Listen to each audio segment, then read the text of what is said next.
हमने एक बहुत ही क्रांतिकारी कहिए, रेवोल्यूशनरी कहिए, हमने इसको जितनी सिलेक्शन है वो इन कैमरा कर रहे हैं और उनका जो इंटरेक्शन है, उनका जो सिलेक्शन प्रोसेस है, हर एक चीज को इन कैमरा किया है।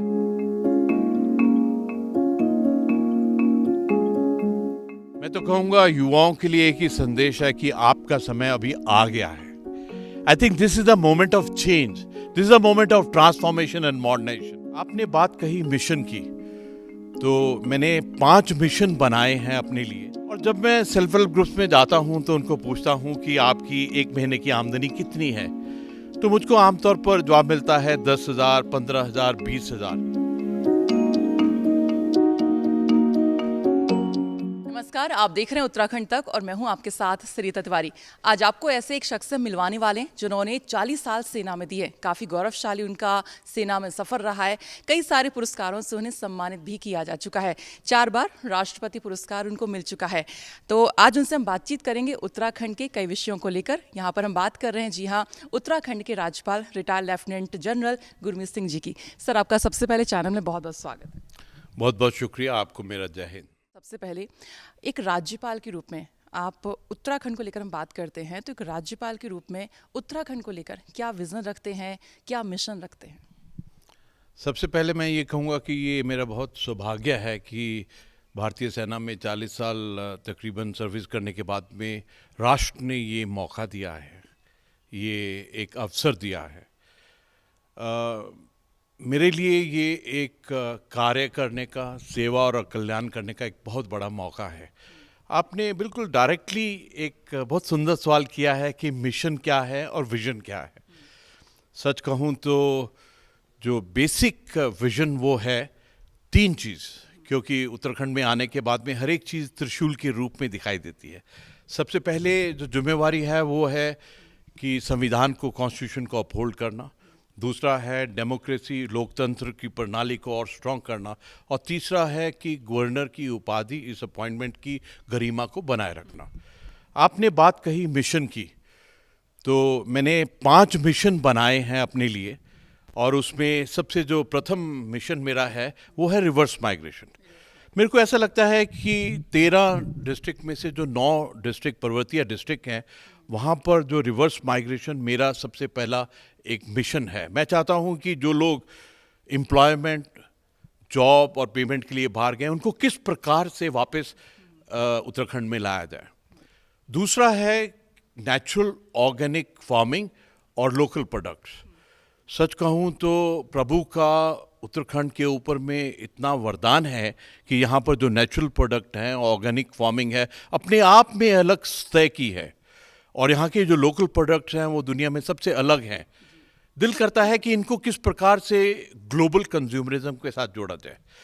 और सरिता जी, मैं आपको सबसे जो बात मुझको टच की है एज ए गवर्नर, वो ये है कि जब मैं तमाम 13 डिस्ट्रिक्ट में गया तो मेरे को जो सबसे ज़्यादा उत्तराखंड के परिवार में शक्तिशाली, कैपेबल और स्किलफुल लगा है वो है हमारी महिलाएं। पर्वत की महिला अपने आप में अलग होती हैं, लेकिन उत्तराखंड की जो महिला हैं वो बिल्कुल they are outstanding, they are exceptional. जो उनके काम करने की ताकत है, कैपेबिलिटी है, स्किल हैं, अपने आप में अलग हैं। और मैं जब यहाँ की उत्तराखंड की बेटियों को देखता हूँ, और हमारे पास यहाँ 35 यूनिवर्सिटीज़ हैं, जब मैं उनके कॉन्वोकेशन में जाता हूँ तो मैं देखता हूँ कि 70% जो PhD और गोल्ड मेडल है वो हमारी बेटियाँ हैं। तो मैं चाहता हूँ कि गर्ल चाइल्ड वेलफेयर एक मेरा बहुत बड़ा एक मुद्दा है। अगली बात है कि आपको याद होगा कि माननीय प्रधानमंत्री जी जब केदारनाथ जी में आए थे नवंबर 2021 में, तो उन्होंने एक बहुत सुंदर, एक गहरी बात कही कि 21st सेंचुरी और इसका 3रा दशक बिलोंग्स टू उत्तराखंड। और मुझको लगता है वो तभी हो सकता है जब हम टेक्नोलॉजी के अंदर में आर्टिफिशियल इंटेलिजेंस, कनेक्टिविटी, इन सब चीज़ों को लेकर हम चलें, तो तभी हम 21st सेंचुरी के लिए ट्रांसफॉर्मेशन और मॉडर्नाइजेशन कर सकेंगे। और 5वां जो मेरा मिशन है वो मुझको ऐसा लगता है कि हम देवभूमि में हैं, हम भगवान की उस भूमि में जहाँ चमत्कार होते हैं।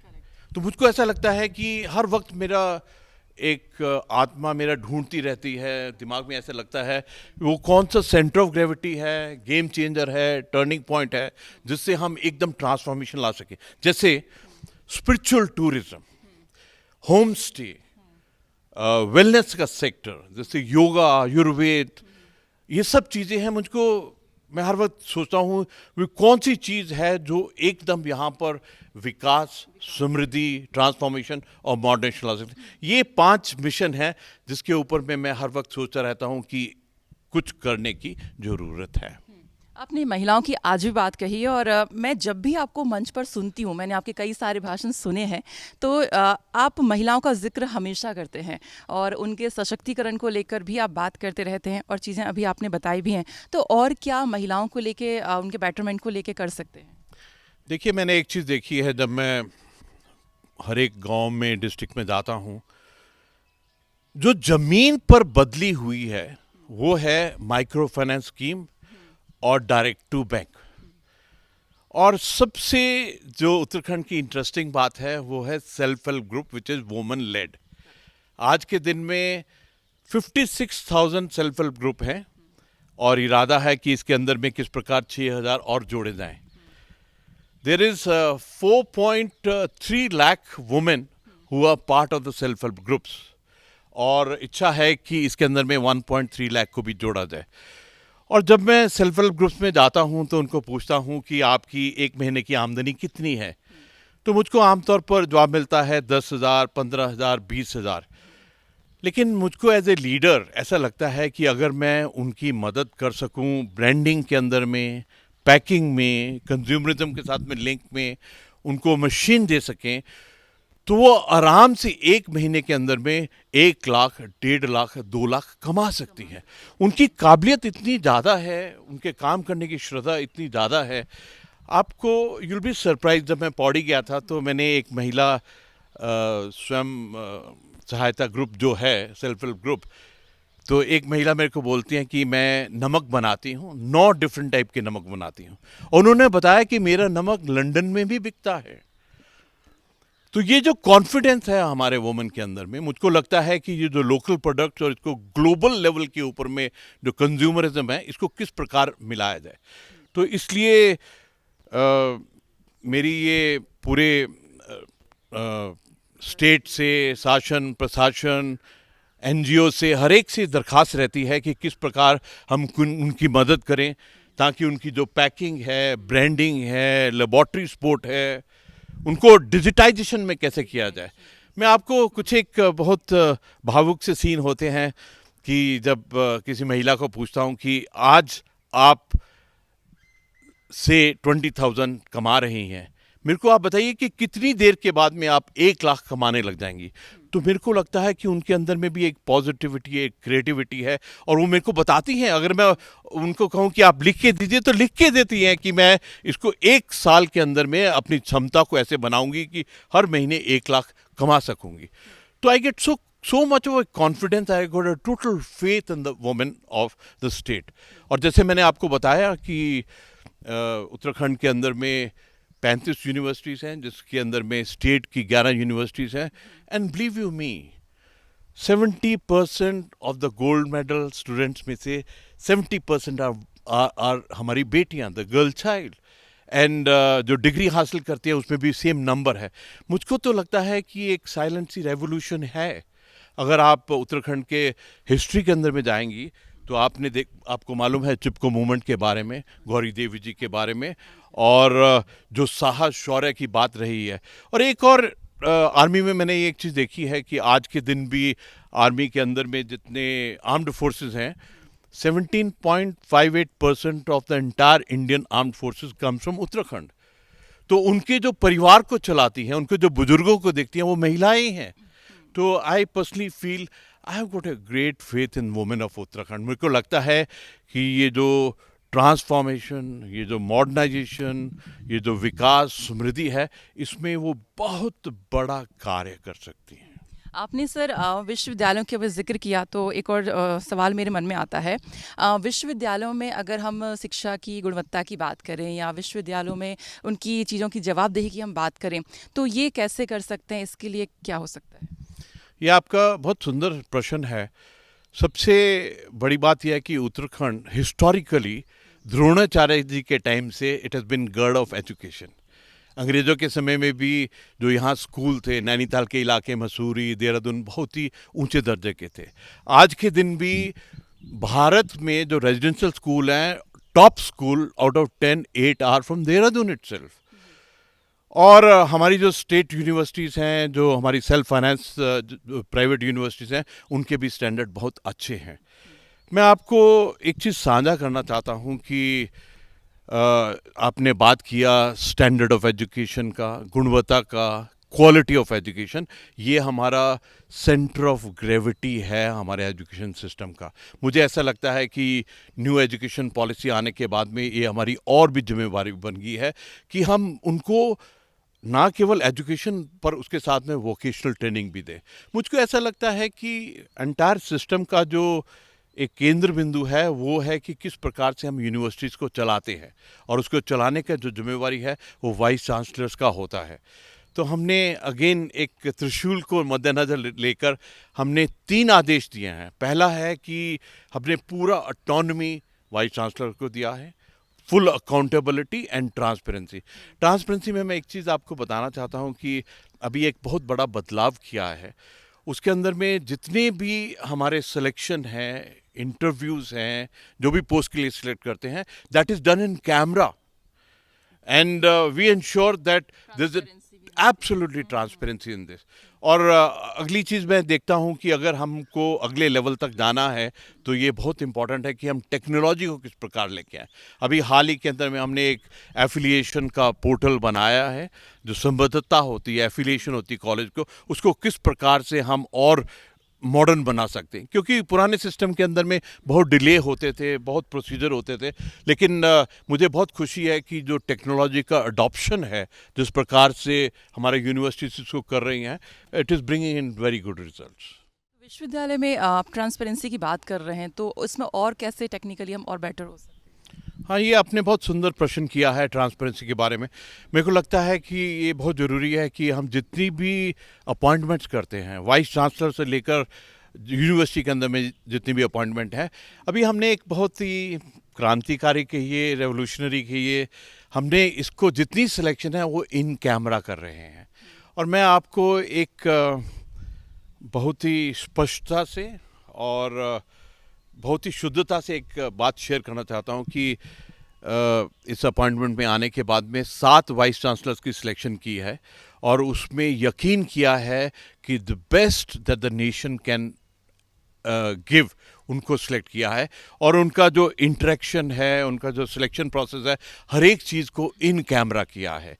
तो वैसे भी यूनिवर्सिटी की तरफ से भी इस चीज़ को बहुत प्रशंसा मिली है कि ट्रांसपेरेंसी लाने के लिए ये जो इन कैमरा और ये जो ट्रांसपेरेंसी आई है, इससे अपने आप में एक सेल्फ कॉन्फिडेंस बढ़ा है सबके अंदर में। हम जानते हैं कि आप सेना में रहे हैं, 40 साल आपने दिए हैं, बहुत ही गौरवशाली आपका पूरा ये सफ़र रहा है। और जब आपके इस पूरे सफ़र को हम देखते हैं तो बहुत ही गौरवान्वित, मतलब खुद में ही महसूस करते हैं कि अब हमारे राज्यपाल जो हैं सेना से हैं। और ये इस राज्य की हम बात करें तो आप ये भी जानते हैं कि सेना बाहुल्य क्षेत्र ये भी है, हर घर में आपको एक सैनिक यहाँ पर मिल जाएगा। तो यहाँ पर उत्तराखंड में सैनिकों के लिए यहाँ पर किस तरह से सोचते हैं और किस तरह की जिम्मेदारी आप उनके प्रति समझते हैं? आपने बिल्कुल ठीक कहा, ये सैनिक धाम है, सैन्य भूमि है। हर एक परिवार से सेना में कोई ना कोई है। मैं तो, मेरी नज़र में हर एक इंसान जो बेल्ट डालता है, टोपी डालता है, राष्ट्र समाज की सुरक्षा करता है, मेरे नज़र में वो सैनिक है। और जो उत्तराखंड का योगदान रहा है वो अपने आप में बिल्कुल अलग रहा है। जो भारत का सबसे पहला परमवीर चक्र है वो भी उत्तराखंड से ही आता है। और आज के दिन में तकरीबन 1 लाख जो सैनिक हैं वो उत्तराखंड के हैं। और आज के दिन की अगर सबसे बड़ा सत्य देखिए कि आज के जो CDS साहब हैं वो भी उत्तराखंड के हैं। जो भारत के सबसे पहले CDS जनरल बिपिन रावत जी हैं वो भी उत्तराखंड के थे। आज के जो NSA हैं वो भी उत्तराखंड के हैं। तो आप देख सकते हैं कि किस प्रकार से उत्तराखंड का एक योगदान रहा है जो अपने आप में अलग रहा है। और मैंने एक चीज़ देखी है कि जो उत्तराखंड के सैनिक होते हैं उनकी जो क्रेडिबिलिटी, डिपेंडेबिलिटी, जो उनका साहस, शौर्य, बलिदान है, वो अपने आप में एक अलग ही वीर गाथा है। यहाँ पर यहाँ आने के बाद में मुझको भी ऐसा लगा कि एक सैनिक होने के कारण I must do something special. तो मैंने सबसे पहला जो एक डिसीज़न लिया, जो मुझे बहुत खुशी हुई, कि मैंने ये कहा कि जितने भी हमारे गैलेंट्री अवार्ड विनर्स हैं, जितने भी हमारी वीर नारीज़ हैं, वॉर विडोज़ हैं, डिसेबल्ड हैं, बुजुर्ग वेटरन हैं, उनके लिए मेरा राजभवन बिल्कुल खुला है। They don't need a appointment, they just walk in when ever they have a problem. तो मैंने यहाँ आने के बाद में एक ग्रीवेंस सेल खोला, जिसके अंदर में एक ऑफिसर को नियुक्त किया, एडीसी और मैं, तीनों ही उसके हिस्से हैं। और मेरे को ये बताते हुए बहुत खुशी होती है कि in this 1.5 year about 800 complaints suggestion इस प्रकार मिली, और उनमें से तकरीबन 400 से ज़्यादा हमने सॉल्व कर दी। और मुझे बहुत खुशी हुई, एक हमारे सैनिक परिवार की महिला की एक पॉइंट था कि उनका प्रॉपर्टी डीलर के साथ में पिछले 5 साल से एक प्रॉब्लम चल रही थी। तो हमने उनको लेटर लिखा और उनके 12 लाख रुपए उनको मिल गए। मुझे पर्सनली बहुत खुशी हुई। और सबसे बड़ी बात क्या है, यहाँ शासन प्रशासन या डिस्ट्रिक्ट में जितने भी अधिकारी हैं, उनको जब भी हम लेटर लिखते हैं राजभवन से और बात सैनिक की होती है, तो वो बहुत निष्ठापूर्ण और बहुत ही अच्छे तरीके से उसको सॉल्व करते हैं। और मैं कहूँगा कि ये हम सब का कर्तव्य है कि जो हमारी वॉर विडोज़ हैं, जो हमारे डिसेबल्ड सोल्जर्स हैं, उनका जो परिवार है, एक्सटेंडेड परिवार है, वो हम ही हैं। और मुझे बहुत खुशी होती है कि जितने भी सैनिक हैं यहाँ पर और उनके परिवार हैं, they take me as a part of the family. और जब आते हैं तो जिस प्रकार से हमारा वार्तालाप होता है, तो उनका जो कॉन्फिडेंस है, और ये एक और जिम्मेवारी देती है कि किस प्रकार से उनकी देखभाल की जाए। और मैं एक चीज़ और आपको कहना चाहता हूँ कि एक और फ़ायदा है कि क्योंकि जिस प्रकार आपने कहा कि हर एक परिवार के अंदर कोई ना कोई उनके घर से फौज में है। यहाँ के जो माननीय मुख्यमंत्री जी हैं, जो इनके पिताजी हैं, उन्होंने भी मेरे साथ में नौकरी की है। मैं पहले सौभाग्य था कि मैंने बनबसा टनकपुर के अंदर में 96-99 पलटन कमांड की थी, तो मेरा तभी से इस इलाके के साथ में बहुत लगाव रहा है। तो उस वक्त माननीय मुख्यमंत्री जी के पिताजी के साथ में मैं मिलता रहता था। इसके अलावा भी हमारी लीडरशिप के अंदर में बहुत ऐसे लोग हैं जिनके घर में फौजी परिवार के लोग हैं, तो आई फाइंड कि उनका सपोर्ट बहुत है। और यहाँ पर क्योंकि सैन्य भूमि है, सैनिक स्मारक बनाया गया है, एक सैनिक धाम भी बन रहा है, और मुझे ऐसा लगता है कि यहाँ पर एक पूरे राष्ट्र के लिए, पूरी दुनिया के लिए एक मिसाल है कि किस प्रकार अपने फौजियों की देखभाल करनी चाहिए। आपने जैसा भी कहा, बनबसा में आपने यहाँ पे मतलब सेना के दौरान यहाँ पे रहने के दौरान जो है यहाँ पर सेवा दी है, और अब वापस से जब आपको यहाँ पे गवर्नर नियुक्त किया जाता है, तो वापस से पहाड़ में आना, वापस से सेवा का जो मौका मिला, कैसा लगा? सच कहूँ तो ये कॉस्मिक मूवी है। और मैं तो पैदल सेना का सोल्जर रहा हूँ, और 8 साल चाइना के बॉर्डर पर, 10 साल कश्मीर में और 3 साल बनबसा में नौकरी किया है। पर्वतों से प्यार है, इसीलिए मेरे को बहुत अच्छा लगता है जब मैं फॉरवर्ड डिस्ट्रिक्ट्स में जाता हूँ। और मैं अभी तक 14 फॉरवर्ड पोस्ट में जा चुका हूँ, और जाने का भी जो तरीका है, वहाँ पर रात को रुक कर वहाँ पर इंटरेक्ट करता हूँ। और ऐसा लगता है कि पर्वत इलाका में प्रभु खुद बसते हैं। और आपने देखा है कि मैंने यहाँ आने के बाद में एक शिव मंदिर भी राजभवन में बनाया है, क्योंकि इससे पहले जब कश्मीर में थे तो 5 बार अमरनाथ यात्रा करने का भी मौका मिला था। तो जो भी सैनिक होता है उसको पर्वतों से बहुत प्यार होता है, और पर्वत की शक्तियों से बहुत प्यार होता है। तो जब भी मैं यहाँ पर अपने पर्वतीय इलाके में जाता हूँ, तो पता नहीं क्यों ऐसा लगता है कि जो सबसे लास्ट वाला गांव है, और देखिए प्रकृति की इतना बड़ा, जब प्रधानमंत्री जी माना में आए थे तो उन्होंने एक बहुत गहरी बात कही। आमतौर पर हम कहते थे अंतिम गांव, और उन्होंने कहा नहीं, ये प्रथम गांव है। और जिस प्रकार से अभी भारत सरकार ने डिसीजन लिया है कि जो हमारे बॉर्डर के विलेजेस हैं उनको किस प्रकार से वाइब्रेंट विलेज बनाया जाए, तो उसमें उत्तराखंड के 17 विलेजेस को नियुक्त किया गया है कि उनको किस प्रकार से वाइब्रेंट बनाया जाए। और मुझे, जैसे मैंने आप शुरू में कहा था कि मेरा मिशन है कि रिवर्स माइग्रेशन यहाँ पर इफेक्ट हो, उसके लिए बहुत ज़रूरी है कि हम अपने पर्वतों से प्यार करें, हम अपने गाँव से प्यार करें। और एक जो बहुत बड़ा परिवर्तन अभी आया है वो है कि गवर्नेंस और एडमिनिस्ट्रेशन के पॉइंट के ऊपर में कि किस प्रकार हम डिस्ट्रिक्ट्स को एक हब बनाएं, डिस्ट्रिक्ट को इकोनॉमिक हब बनाएं, डिस्ट्रिक्ट को एक विकास का हब बनाएं।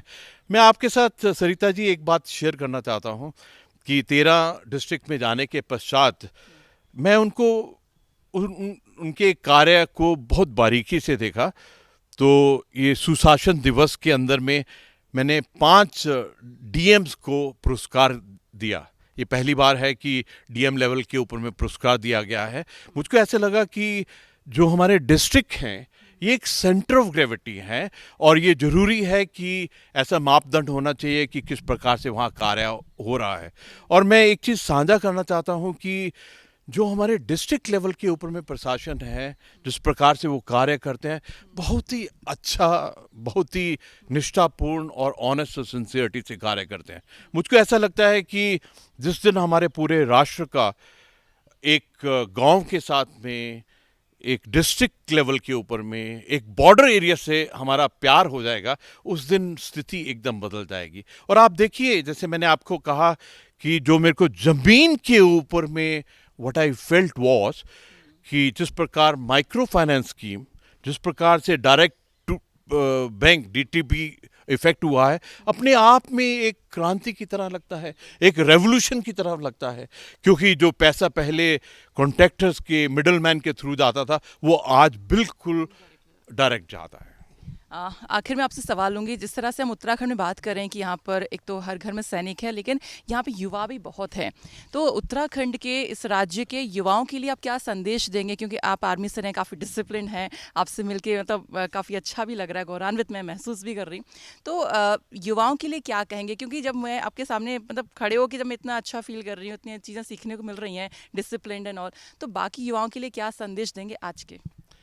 मैं तो कहूँगा युवाओं के लिए एक ही संदेश है कि आपका समय अभी आ गया है।